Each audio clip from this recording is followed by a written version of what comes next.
Hello everyone and welcome to episode 4 of Panic at the Discourse, a podcast about theatre in a digital age. My name is Ben Brooker. I'm a writer, critic, playwright, dramaturg. And joining me on the couch today is Juliana Nixon. Hello Jules, how are you? I'm good, Ben. How are you doing? I'm good. And before we proceed, I would like to acknowledge that we are in the Rumpus space today in Adelaide, which is on the traditional lands of the Kaurna people. We pay our respects to elders past, present and emerging. Standing by as always today is Edwin Kemp-Attrell, our producer, the mastermind behind this podcast. Edwin, how are you? Yeah, I'm good. Good. So... Shakespeare! Yes, Shakespeare, A Midsummer Night's Dream, one of the big ones. We took a whole classic. 4 episodes to get to Shakespeare. And I here we are. know. Finally got us. So, we are in discussion today about this production, which is by the Bridge Theatre and presented by National Theatre at Home, which is the National Theatre of the UK's kind of live streaming on demand platform. Before we came on, Jules, we were talking a little bit about whether or not we had a kind of relationship with this play. You did this play in high school. Who were you? Oh, I was Starveling and one of the mechanicals because I was just fresh off the boat from Borneo and I was like a month here and I didn't say a word because I was just all depressed from life. And so they didn't realize that I was like an actor who wanted to do anything because I was just a really quiet person. They were like, fine, just go be a mechanical. Which mechanical? I think, I can't remember. It was that I had like the least lines. I had the smallest part in the whole production. Because I played Snug the Joiner once in a youth theatre production. Well, like I was 17 or something. The lines part. Right. No, I don't even think I had that. I think I had one of those like you have a couple of different people to make you feel better sort of things. Spear carrier number 3 kind of thing. But you know what is good about doing that though is that in any amateur production of that, that's where all the fun's going to be had. Because even though this is a comedy, so many productions of this make the couples part boring. And I know we haven't touched on it yet, but one of the things I'm excited to talk about today is that this production was funny the whole way through, even with the lovers and the serious parts. And I think that's often forgotten. It's a comedy. I forgot something as well, which is that I was actually involved with a part of this play when I was in high school, Jules, because in my kind of drama group in school, there was someone who was a puppet maker, and she really wanted to kind of do a puppet version of the play within a play, the Pyramus and Thisbe. Cool. So a friend and I did the voices for that and had a lot of fun with it because it's a lot of fun. Wow. Yeah. So we are the mechanicals. We are the mechanicals. So we'll be talking about today a production from the Bridge Theatre, which is presented by the National Theatre in London, England. And in this production, the theatre becomes the forest, a dream world of flying fairies, contagious fogs, and moonlight revels. And the seating is wrapped around the action while the immersive tickets allow the story to be told on foot. Now, a big cast. We've got Gwendolyn Christie, Oliver Chris, David Morst, and Hamed Animashon, and they lead the cast as Titania, Oberon, Puck, and Bottom. Direction is by Nicholas Heitner, designed by Bunny Christie, costume by Christina Cunningham, lighting by Bruno Poet, and sound by Paul Arditi. With the team as well is composer Grant Olding, movement director Arlene Phillips, and associate movement director James Cousins. And you can tell that there's a lot of movement coaching that was done for this, because the movement is super impressive in this one. Seems like there are moments, particularly towards the end of the play, where I felt like the audience, particularly that was on the ground, was being marshalled somehow. They seemed to be kind of moving as a mass a bit later on, which I think is an interesting part of it too.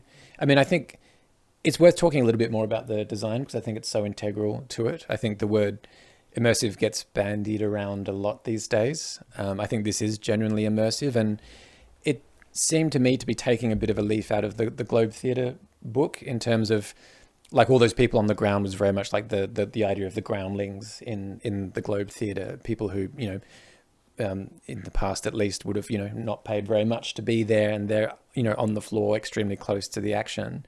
And, you know, you could say that it's in the round, and it is technically, but it feels even more so than that. It's more intentional than that. It is more intentional than that. Shall we watch a bit from... This Ooh, is right at the start of the play.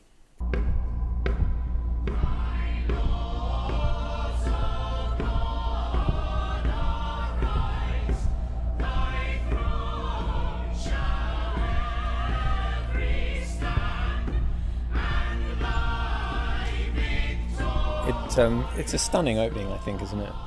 Like it's such a strong image. And Jules, you were talking, I think, about the tension between the darkness and the lightness in this play, as there are in, I think a lot of the Shakespeare comedies actually. But I think this is quite a dark opening.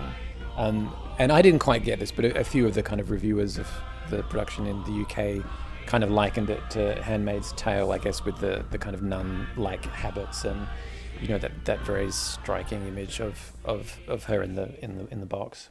I thought we were about to start watching like The Crucible or something really intense. Yeah. Like, I'll be honest, I was tired, and so when I started watching this, I was like, oh, is this going to be one of those actory things that's like, ah!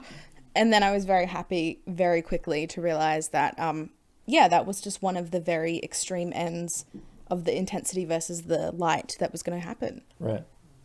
And I think in terms of the staging, I think right from the beginning as well, it really signals to me that it's going to use the full dimensions of the theatre space, and it does, because a lot of the action happens on these kind of platforms that raise up and down to about what sort of chest height almost of the audience members who are on the ground. Yeah.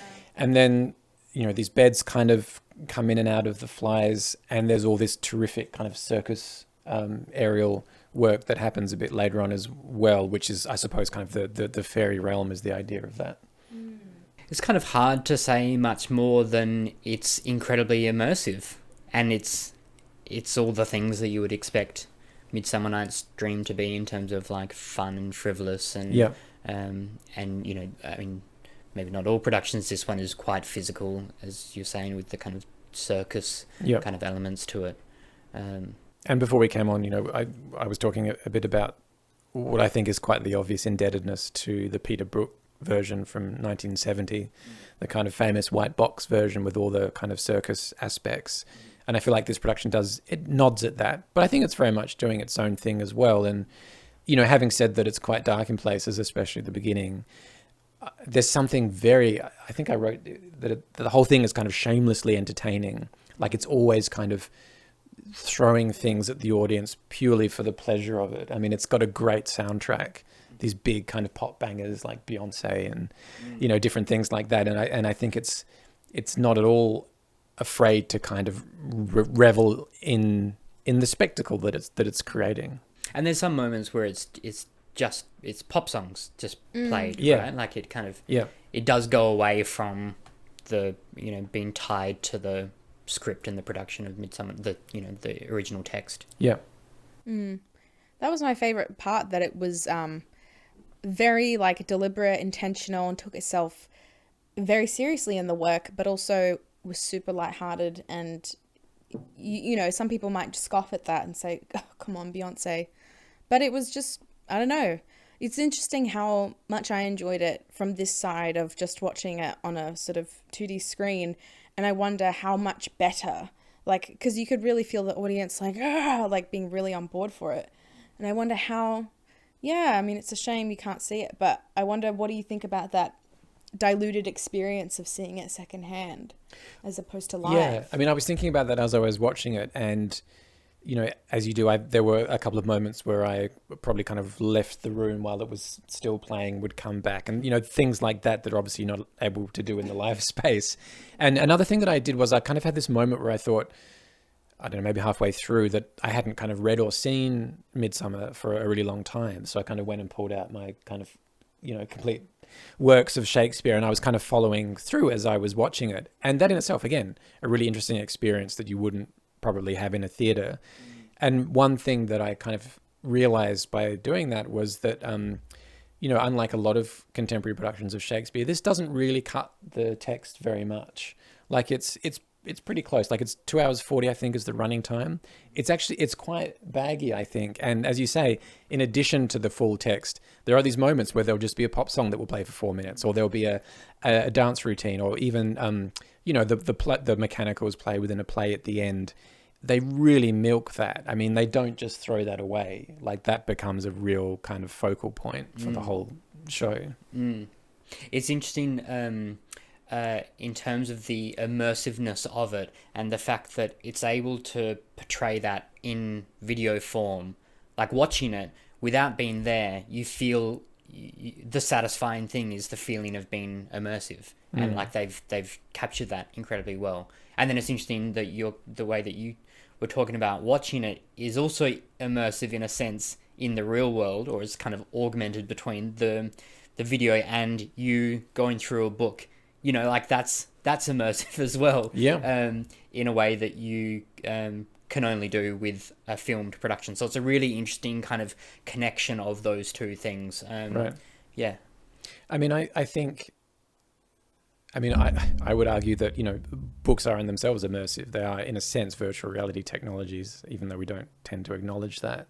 In the same way, I think immersive theatre, so-called, can not feel very immersive, and theatre that's happening in a proscenium arch, you know, 100 meters away from you can feel very immersive. So I don't think that feeling is dependent on the form necessarily, but I do think, Jules, to your point, that I really wanted to be there. I wanted to be in that audience, particularly because the rapport with the performers seemed so strong. I don't know how much it was kind of ramped up because they were kind of filming this performance, but it certainly felt like everyone in that room was having a great time, and that communicated pretty clearly. Yeah, I think, like, I personally believe that the performances made it really accessible to people who aren't familiar with Shakespeare. So, like, I'm not a complete bard head. Like, I like a bit of Shakespeare if I go see it. But they really made sense of it in a way that when we were in year 11, we couldn't. So that sort of iambic pentameter, whatever, really you could see it sort of like people just, you know, going into a trance in the audience, like there for their children who played Starveling or whatever. And it was through the comedy that we actually got to make sense of, like, okay, well, there has to be a punchline, right? And people have to laugh, so we have to communicate effectively. But I was surprised by how clear, just how much I hadn't really remembered the story of Hermia and Helena and Lysander and Demetrius. I remember not caring at all about that part, and not understanding it at all as a teenager, and being like, oh, okay, it's not just shouty, actory, emotional wanking, you know? It's like actual... I thought they did that well. Should we have a look at some of those scenes? You, juggler. You, canker blossom. You, thief of love. What, have you come by night and stolen my love's heart from him? Faith, have you no modesty, no maiden shame, no touch of bashfulness? What will you tear impatient answers from my gentle tongue? Fie, you counterfeit, you puppet, you! Puppet. Why so? Aye, that way goes the game. It was like it could be a scene out of, like, Shameless or something. Like, if you just swap the Shakespeare from, like, you what? Like, you know, like Made in Chelsea or Only Way is Essex or something.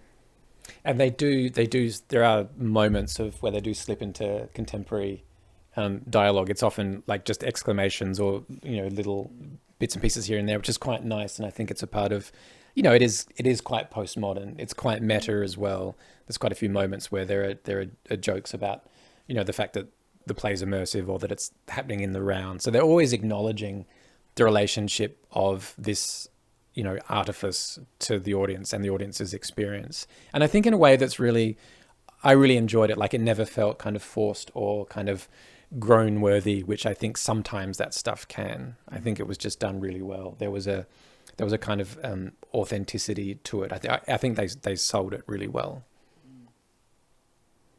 To your point, Jules, about accessibility, I think one thing that this production did really well was both that, but it made some interesting, bold choices as well. So, for example, it switches some of the Oberon and Titanius stuff. So, for example, you get you kind of get a cross gender falling in love with the ass, for example, so that it becomes that becomes a same sex.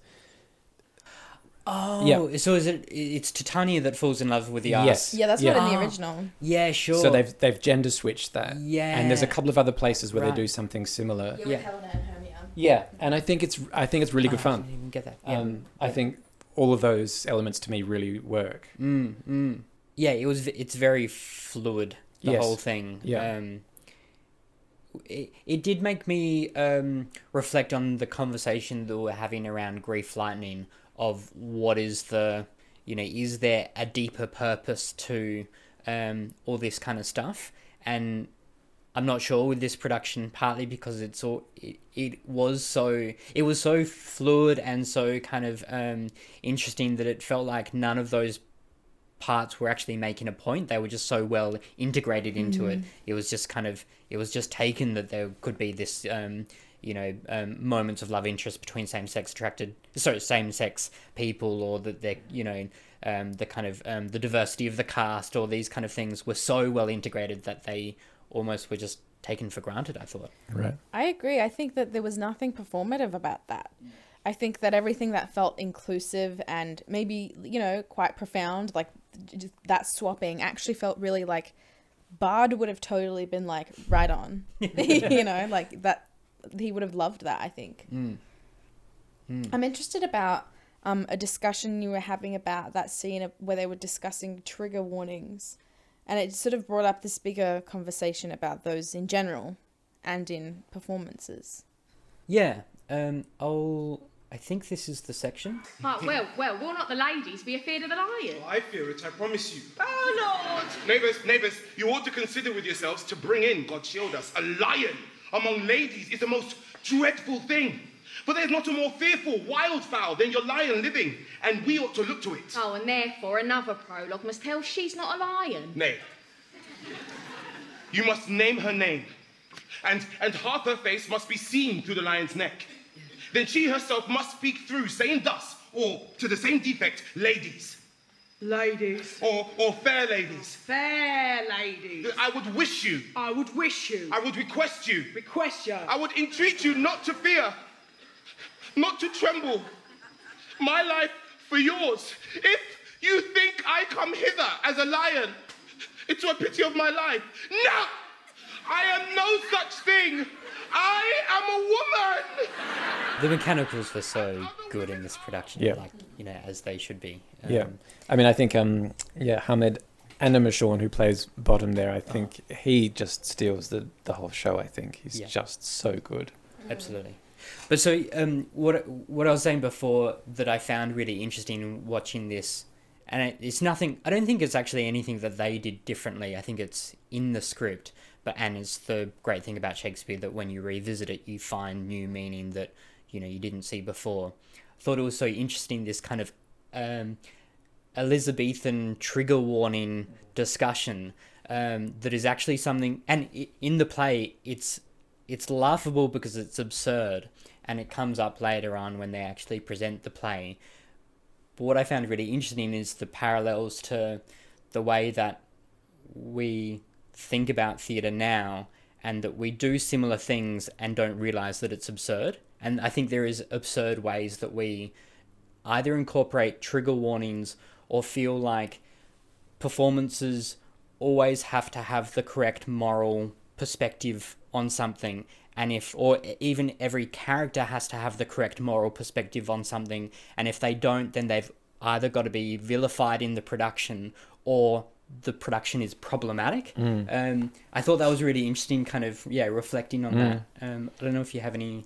It is, and I think kind of trigger warning culture is such a good sort of analog for, I suppose, what Shakespeare was satirizing, which is kind of like Elizabethan kind of prurience or decorum or whatever. Do you know what I mean? Don't upset the ladies. Yes, exactly. And I think you would have to say as well, I think partly because of how diverse the cast is, that I feel like it opens up room for more nuanced conversations around some of those things, which I think is one of the many good reasons that that this diverse cast is kind of so well chosen for their parts. I'm curious, Jules, in terms I think so you said something at the end there that I'll think about more, because that's a different conversation. But if we're talking about trigger warnings in performance or I think, you know, there's a lot of studies come out that have sort of challenged the efficacy of trigger warnings,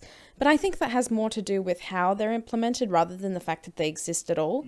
So I think we as a society have gone, oh, maybe this is, people should know. There are people in society who will actually be harmed by continuing to watch this, be a part of this, but we haven't nailed how to do that effectively without maybe actually re-traumatizing them. And, you know, like I watch this YouTuber who tells murder stories while doing her makeup. It's a genre of YouTube that people don't understand, but she's like telling you, and at the beginning of, so she's from the north, and she says, so today we're going to talk about this, this, and this.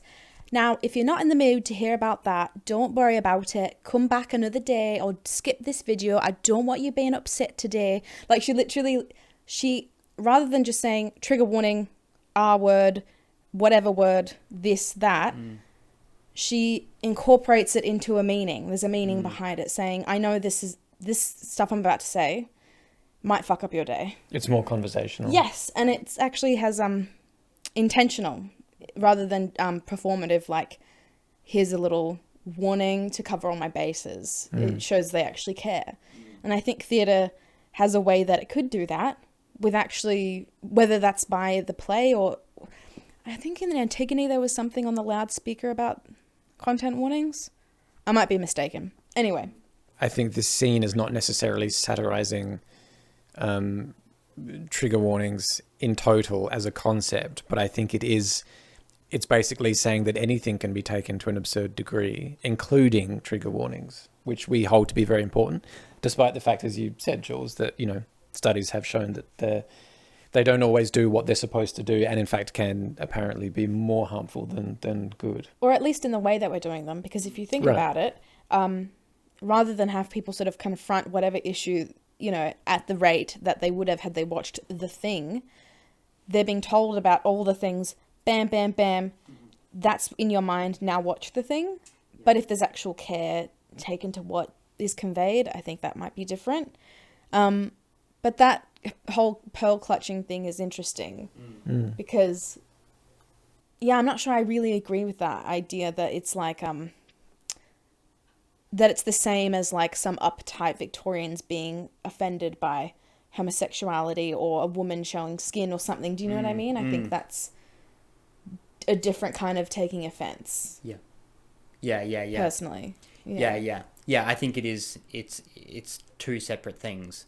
But it made me, as I said, it made me think about the way that we are very moralistic in the way that we choose or critique things, and this isn't about this production. It's about just generally the state of how we kind of create stuff. That, you know, like there's a company in Adelaide that got criticised because they put on a play that had a character that didn't represent a particular issue in a particular way, and that company was then criticised because it was not factually correct information, or it wasn't, you know, reflecting the way that thing should be reflected, as opposed to saying, well, characters can be wrong, you know, right. like and should be. Yeah. What else did you like about it? I think for every person who doesn't really go to theatre or know about Shakespeare, it's very intimidating. Like, I'm just very briefly acquainted with the Bard, who I'll keep calling the Bard. But, you know, for a lot of people, I feel like this is like how it should be done. Even then, it still probably sounds like nonsense to people going to see it who don't know it, right? But I think there was a way with the actors, the choice of slang, how people's accents. I mean, you had a northern puck, you know, which was like probably intentional, that a lot of the actors had spoken their natural accents, and it contrasted really well to Helena's accent. Even then, Hermia was Scottish, so that was really a nice something fresh, you know. I think when we talk about accessibility, I think that's what we mean too, is not just having it for these, you know, people in the theatre who get it and who can appreciate it. Everyone can appreciate Shakespeare. Right. But it wasn't that long ago, as you were saying, where to see Shakespeare would be to see a bunch of actors doing, you know, a bunch of white actors doing received pronunciation in, you know, probably kind of traditional dress productions. And this obviously is, you know, it's very much Shakespeare made for our times, I think. And I think it does that really well. One of the things I liked about it was the fact that both Demetrius and Lysander were culturally diverse, or they were non-white. Yep. And in a way that then didn't make anything about race, like it was just incorporated into it. Whereas if only one of them was non-white, then I think it would have had a different kind of tone. It sets up a certain dynamic. And a dynamic that is also not quite in the script, so it would have jarred. Is it all forgot? Oh, school days, friendship, childhood, innocence. We, Hermia, like two artificial gods, have with our needles created both one flower, both on one sampler, sitting on one cushion. Both warbling of one song, both in one key, as if our hands, sides, voices, and minds had been incorporate.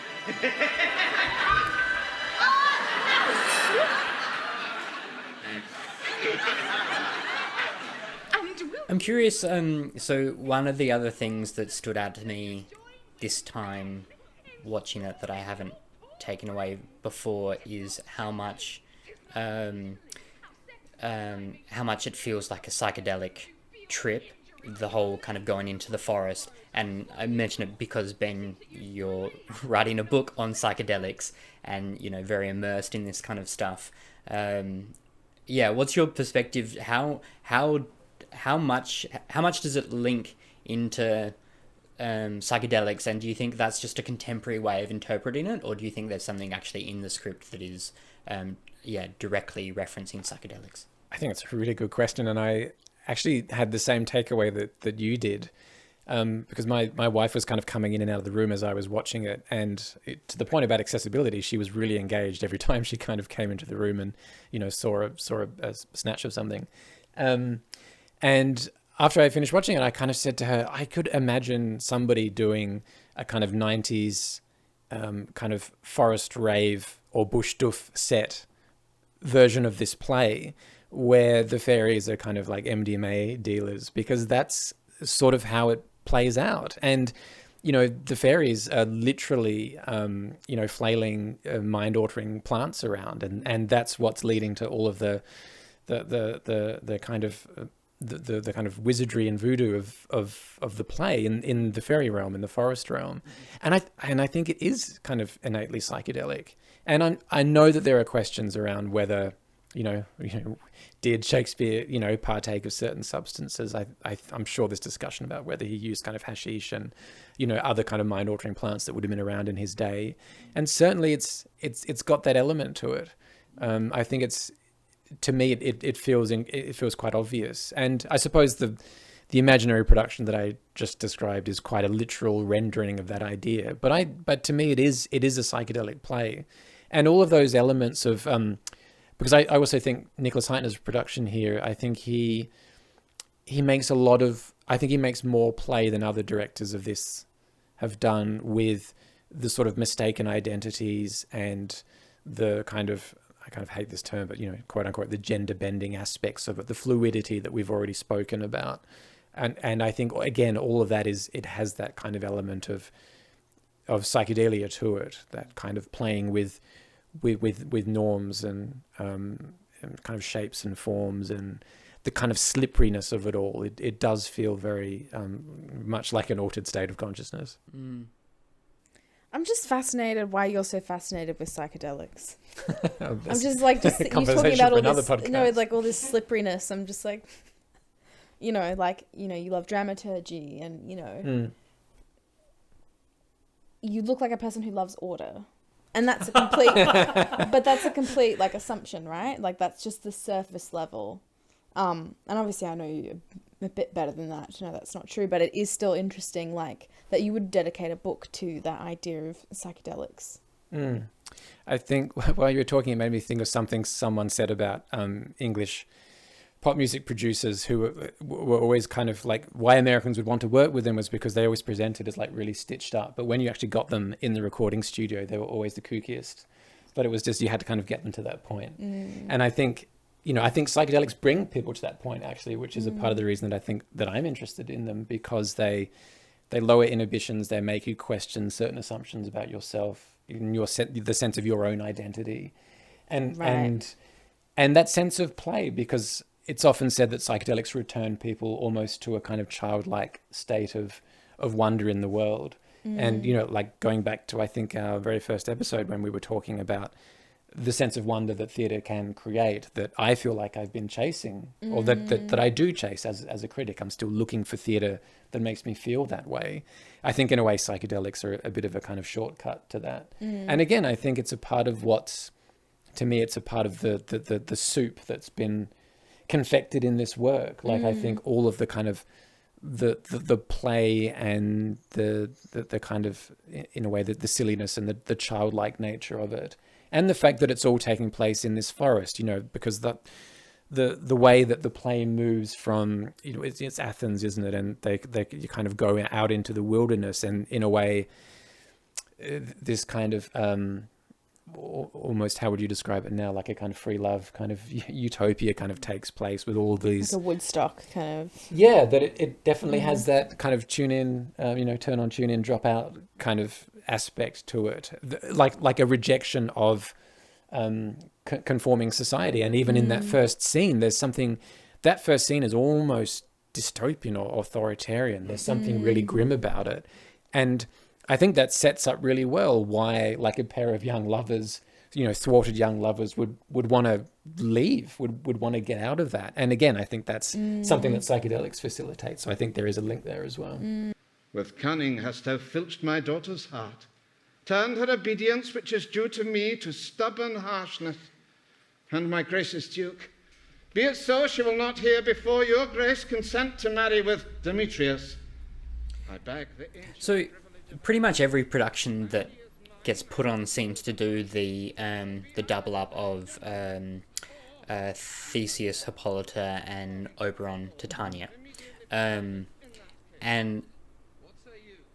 I think when it does happen, it even more makes it feel like a kind of psychedelic experience, in the way that it gives reason for the royalty at the end of the play to kind of be like, yeah, let's let our hair down, they're in love, let them be, Aegeus, I'll overrule you. The fact that they go through that trip themselves makes it feel natural that they would come to that kind of final conclusion at the end. But if there isn't that double up of those two royalty also being the fairy king, fairy queen, it kind of is almost just like out of the blue that they go, oh yeah, I've changed my mind. So yeah, it makes much more sense when there is that double up for that reason at the end. And it also feels like that kind of psychedelic thing of you have the trip and then it changes your perspective later on, to be able to kind of, integrate the trip into your normal life and be a better king, better queen, whatever it is. And actually Oberon, doesn't he kind of has almost like a series of flashbacks after he, comes back to quote unquote reality, when he's confronted with Bottom. It's like I think I was. Yeah. I think the lesson from the bard here is do psychedelics. Jules, can I ask you a question? Yeah. Because I was thinking as I was watching about the fact that obviously these actors are acting on stage and for a live audience, Correct. But we're watching it on screen. Yes. And I feel like when I started watching it, that felt obvious to me. But the more that it went on, the more I think I was able to accept the fact that I was watching actors playing for a live audience on stage rather than playing to camera as such. I wonder how you went with that and if you had any thoughts on it. Yeah, I think it comes across really, like there is like a capacity I have where people, like an actor's cadence and speech, when it gets too theatery and too speechy, there's something grates in me. But I think considering that they were doing it to that, like an audience in the round, they had such inflection and intention in what they were saying that I could forgive maybe, too muchness about it.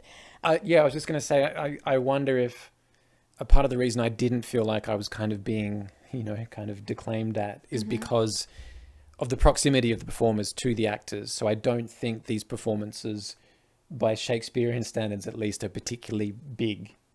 Do you know what I mean? Because it is so intimate. Obviously, it's a big space, but when you've got that much audience that are kind of on the floor, really proximal to the action, like there are lots of lovely moments where is it David Morse, who plays Puck, is moving through the audience, and he has lots of lovely interactions with them. There's one in particular, I don't know if you've got it, Ed, but I don't have it. Do you know the one I'm thinking of? Where it just says move. Yes. And then as he comes back, he goes, Londoners. Yeah. And someone says, I'm an Irishman. Yeah. That's great. It's a great moment. Yeah. And one other thing I was going to say is that I also love the way that it was quite irreverent with the text, because there's a moment, I think, where Titania describes Puck as being gentle, and it gets a laugh because David Morse's performance is not gentle. So they work that for humor rather than, do you know what I mean? They use that tension between the performance and the text to comic effect. Mm-hmm. And I think there's a few other moments where they do that really well too. Shall we watch the play within the play? Because also I think that's there's so much in the play within the play that is asking of that for the performance of it. Do you know what I mean? Like it's art. It's already in that scene. It's kind of saying this is absurd, and what we're saying is not what we're doing. And that's kind of Shakespeare's hint of how to perform it. Yeah. Music, gentles. Perchance you wonder at this show, then wander on till truth make all things plain. This man is Pyramus, if you would know. This beauteous lady, Thisbe is. It's also just such a this is. I mean, we've all been involved as mechanicals, but I think this is my favorite part of the whole play. Like, it's such a brilliant, particularly when you know that it's coming and you know that every production can have a very radically different interpretation of what bad theatre is. So it's such a great thing to look forward to, and it's so much fun, this scene. Yeah. Presenteth moonshine. For if you will know, by moonshine did these lovers think no scorn to meet at Niners too. There, to woo. Yeah, I mean, any theatre that makes fun of itself, of its own form, I'm so on board with. I also love that Shakespeare's taking the piss out of himself, because that's got similarities to Romeo and Juliet. It's that he's kind of satirizing there, which I just love that. And it's interesting because the way that he uses the play within a play here, which is obviously is very different to Hamlet, where it's sort of it's like a big plot hinge. Here it's kind of pure celebration. It's a celebration, exactly. Yeah, I love that too. Yeah. But do we need to say anything about the ensemble? Because because it's such a big cast, and honestly, I know this is a cliche, but I don't think there's a weak link. I think they're almost all really good. I wondered if you had any kind of anyone you'd spotlight in that cast. Bottom was just so fantastic. Yeah. As you've mentioned, I thought the only kind of Aegeus, he was a strange, but he felt like and maybe this is probably intentional because he's the only felt Handmaid's Tale-y. I don't know, but he was from a different kind of production. World, which was maybe appropriate because he's the only character that doesn't change. He's just he's just dismissed at the end. Yeah. But he was that, and also quite kind of difficult to understand because he kind of had this. He didn't articulate in the way that the others did, and so that was kind of that stood out. But it also totally worked because it set up this very kind of old-fashioned Athens at the start that then is broken by the rest of the play. I think the only moment I liked of his was when, that they do that lovely thing where it becomes like a TV talent show when they're kind of auditioning acts for the wedding. And he gets a big laugh because I can't quite remember what he says, but he says one word or one line or something that's incredibly kind of dismissive and cantankerous, and it's quite funny in that moment because he's kind of sat off to the side of the stage on his own, which I think is indicative of, I guess, what they're doing with that character and how he sits. I mean, I think Oliver Chris is really good, who is the Oberon and Theseus, as we've discussed. I think he's really good, and I agreed with you, Edwin. I think almost the highlight is his scenes with Hamed Amishon. Shall we? Drop the clip. With orange Tony Bell. Of course, he's an amazing singer. The Russell with his notes so true. The wren with little quill. What angel wakes me from my flowery bed? Ah, the finch, the sparrow, and the lark, the plain-song cuckoo rare. Who's no fool, many a man doth mock, and there's not answer nay. I pray thee, gentle mortal, sing again. Mine ear is much enamoured of thy note, so is mine eye enthralled to thy shape. And thy fair virtue's force perforce doth move me on the first view to say, to swear. I love thee.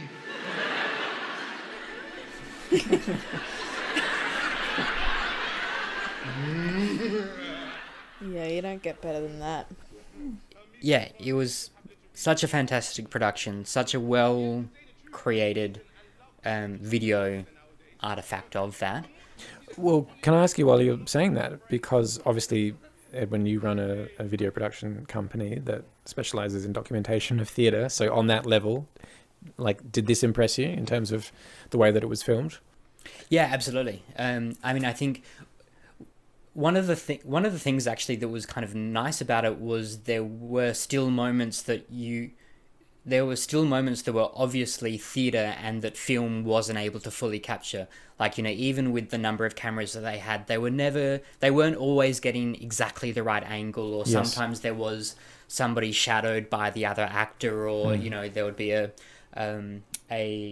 bedpost in the way of the shot. There were those kind of things that are clear that it was a live show that was documented. It wasn't that I mean, there were some moments where you kind of wonder how friendly was this audience that they got in to, you know, make certain moments work well. But for the most part, it felt like it was an authentic live show, and you get that through the kind of challenges of documenting it, which are a part of that authenticity. Yeah. So I thought that was nice to see, like, incredibly good quality, but also those the roughness, which I think is also important to maintain. Yeah, there were a few of those moments that reminded me of when you're watching like a recording of a rock show, and like they cut to the bass player when the electric guitarist is taking his solo, stuff like that. Yeah. There were a couple of moments where I really wanted to be like, you know, mixing the visuals myself so I could see what I wanted to see. Yeah, yeah. I kind of like that it's its own thing, though, because it's not quite trying to be its own film thing, and it's not trying to completely make you feel like you were there. It's always going to be its own secondary, new, evolved form. And I like how confusing it kind of is, and that you can kind of have it on while you're making dinner and then actually be distracted by how much you just have to stop. And I had to skip back and go, no, I need to actually see that. What was that moment? And hearing the audience laughter, I just feel like it's a nice extra way that we can enjoy things, and that's been a positive thing that's happened since COVID.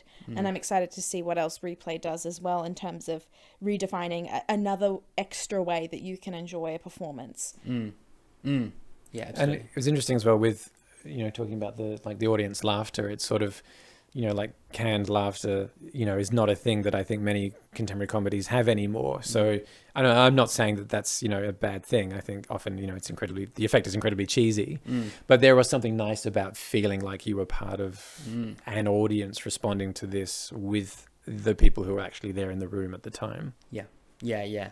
I think what I was going to say before is it made me think about plays as information or plays as experience. And this is very much a performance as an experience, you know, for the audience. Like, and it's also interesting that they made the decision to not include mobile phones, right? You know, and that could have been another kind of experience as well. And a lot of productions like this do encourage mobile phones to be used, partly for kind of marketing, also partly for relevance, and also partly for the kind of created aesthetic of it. So it's interesting that they didn't do that. And actually, now that you say that, I mean, it is quite an analog production in many ways. There's no projections, there's no video. It's all very analog, very much what's happening in the space is what's happening. And I think that's one thing that I liked about it as well. Yeah, and I enjoyed it as this filmed version, but it made me, like, going to see it in person would be its own experience that I would still want to have. Like, this didn't ruin that for me. It actually was kind of a point of, I want to go and experience that immersive thing in person. And that's been the story of National Theatre Live as well, that, they've researched the impact that it's had on audiences in the UK, and it hasn't taken people away from their theatres, it's broadened their reach. That's really interesting. Yeah. So I think, it's just, like, this is world-class in terms of this model of, I think in the UK they use the term live to digital. That's the kind of the processes, and it's great that they've been doing it pre-COVID, so that once COVID came, they were at the top of their game and were able to refine it a bit to have national theatre at home. I mean, I'd love to see, I think Nicholas Heitner before this did, I think Julius Caesar in a similarly immersive production. So I'd be really keen to see that, because I think there's always something nice about seeing a director trying to hone a particular aesthetic and form over a few different shows. I think that's nice. Thank you, Ben. Thank you, Jules. Thanks, guys. Episode 4 of It is. Panic at the Discourse. It was. Thank you, Jules. It's Edwin. great if people can subscribe, give us 5 stars, give us a comment, send us a message, connect with us on whatever social media. It's really important for us to hear feedback from audiences, and it's also vital for this project to continue, that we get the support from people who are listening and people who are watching, so that we can continue to have this kind of conversation and look at different productions, from global kind of things to local stuff as well. And just to round that out, I think it's been really nice. We've had a couple of episodes out now, and it's been really good that our kind of, robust and rigorous critiquing is getting robust and rigorous critiquing in return. I think that's really nice, because I think this should be, in my view, the start of a conversation, not the end of one. So it is genuinely nice to hear from people in terms of what we're doing, whether it's positive or not. Yeah, I hope people feel like we are inviting them to join us in the conversation as well, because it's not about us sitting here and having like any right opinion or important opinion. It's actually that we want lots of diverse opinions about theatre to be commonplace. So please engage with us. Even if you're second guessing yourself, we'd love to hear what you have to say. We second guess ourselves all the time. All the time, but we say it anyway. So just do it.